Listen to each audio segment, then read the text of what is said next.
عرب کے اندر سال کے بعد عورتوں کا ایک میلہ لگتا تھا خانہ کعبہ کے پاس، صرف عورتیں اکٹھی ہوتی تھی، میلہ لگا ہوا تھا۔ ایک تورات جاننے والا یہودی عالم بھی آیا ہوا تھا، وہ بیویوں کے مجمع پہ نظر ڈال کے کہنے لگا، بیویوں مرد کا کام تو کوئی نہیں عورتوں کے مجمع میں بات کرنا، لیکن میں تمہیں ایک پیغام دینے لگا ہوں، اللہ کے آخری رسول جو مکے میں پیدا ہونے والے ان کے آنے کا وقت قریب آ گیا ہے۔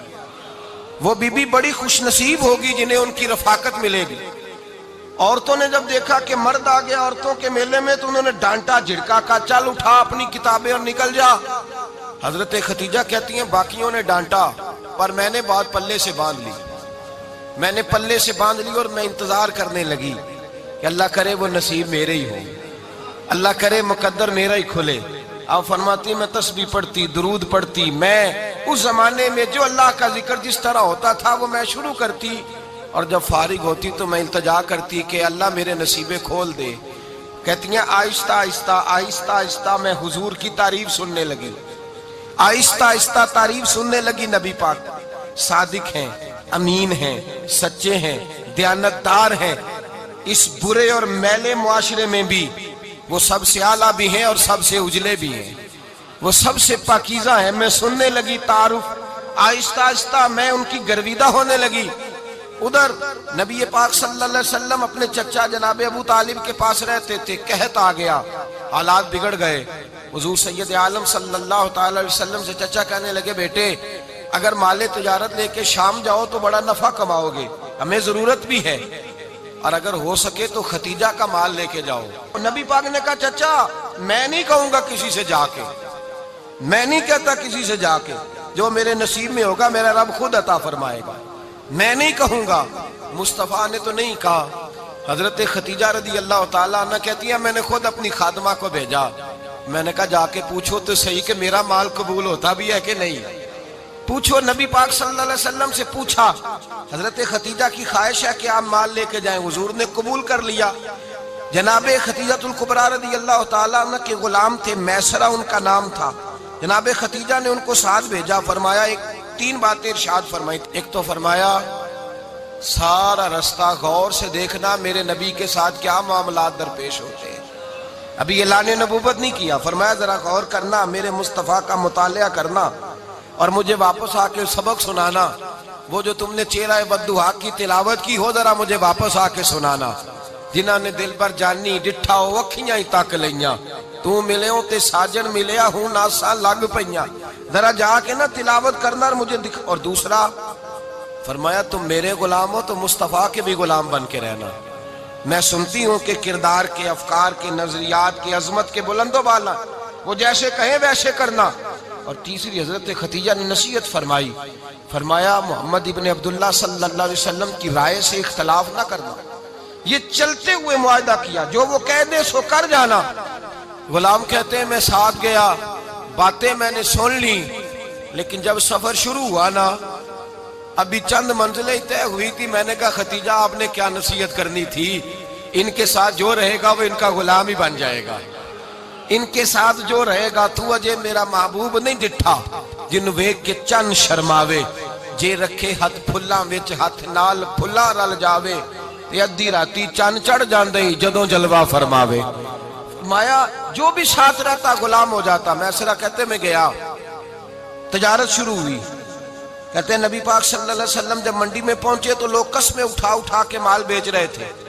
اللہ کے محبوب جب گئے نا تجارت کرنے تو ایک آدمی کہنے لگا چلو معاذ اللہ بتوں کے نام تھے لات و منات، کہنے لگا لات کی، عزا کی، منات کی قسم اٹھاؤ، تو نبی پاک فرمانے لگے ان کی قسم اٹھاؤں جن کا میں نام لینا بھی پسند نہیں کرتا، ابھی اعلان نبوت نہیں کیا، اور فرمایا ویسے بھی میں قسم دے کے مال نہیں بیچتا، خریدنا ہے تو خریدو، نہیں خریدنا تو نہ خریدو۔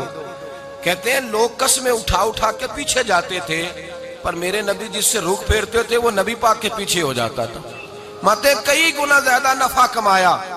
ہم رستے میں تھے، حضور ایک درخت کے نیچے آرام کرنے لگے، ایک عیسائی راہب غار میں بیٹھا تھا، نکل کے آ گیا، مجھ سے کہنے لگا مجھے وہ جانتا تھا، میں سرا یہ کس کو ساتھ لائے، یہ کون ہے؟ میں نے کہا اہل قریش کے ایک معزز آدمی ہے۔ کہنے لگے یار جس درخت کے نیچے یہ لیٹے ہوئے ہیں یہاں عام آدمی نہیں لیٹ سکتا، یہاں وہی لیٹے گا جو اللہ کا سچا رسول ہوگا۔ یہاں دوسرا کو لیٹ ہی نہیں سکا. یہ رسول ہے، ان کا خیال رکھنا. کاش میں اس وقت تک زندہ رہوں جب یہ نبوت کا اعلان کریں. میسرہ کہتے ہیں میں غلام ہو گیا. نبی پاک صلی اللہ علیہ وسلم کی ادائیں مجھے بھانے لگیں. جب واپسی پہ نکلے تو گرمی بڑی شدید تھی. فرماتے ہیں جب دھوپ تیز ہوتی تو بادل کا سایہ آ کے حضور پہ سایہ کر دیتا. بادل کا ٹکڑا نبی پاک پہ. اللہ جانے کہاں بیٹھ کے لوگوں نے کتابیں پڑھی ہیں جو کہتے ہیں 40 سال کے بعد نبی بنے تھے. پتہ نہیں کہاں بیٹھ کے کتابیں پڑھی ہیں.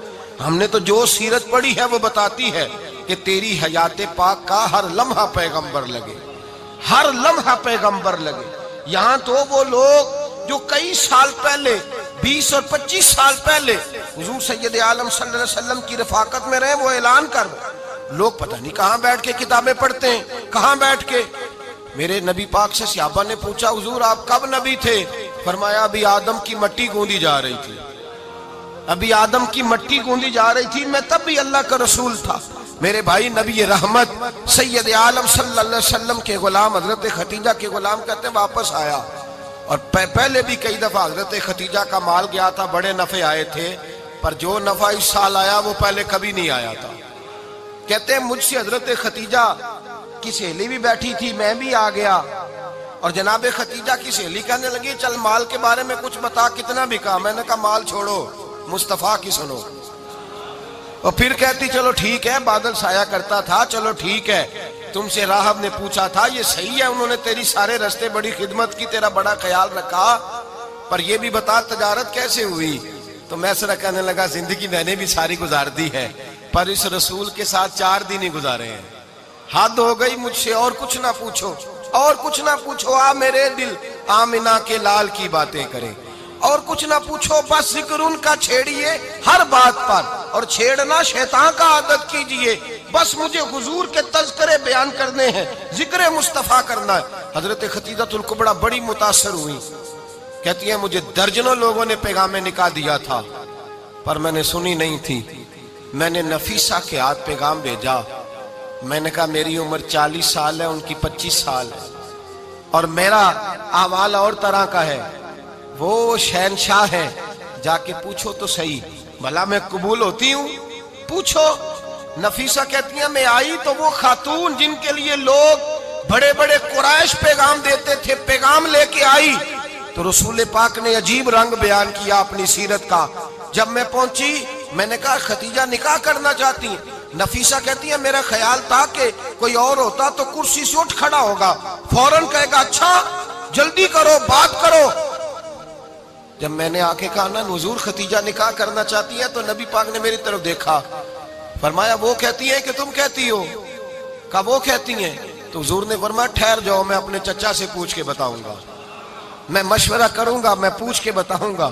آج بچوں کو کچھ سبق بڑے یاد ہیں. کہتے ہیں پسند کی شادی کرنا حضرت صاحب ناجائز ہے؟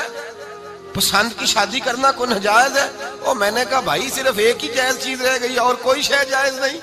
یہ ایک ہی جائز چیز ہے جس کا فتویٰ سارے نوجوان پوچھتے پھرتے ہیں، سارے رانجے بنے پھرتے ہیں، مجنوں بنے پھرتے ہیں، سارے مئی وال ہو گئے.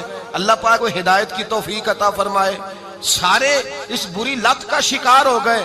او بھائی نبی پاک سوائے خدا کے کسی کے پابند نہیں، لیکن میرے مصطفیٰ نے اپنی امت کو یہ درس دیا ہے کہ جو بڑوں کے شفقت کے سائے میں چلتا ہے اللہ اس کی مدد فرمایا کرتا ہے.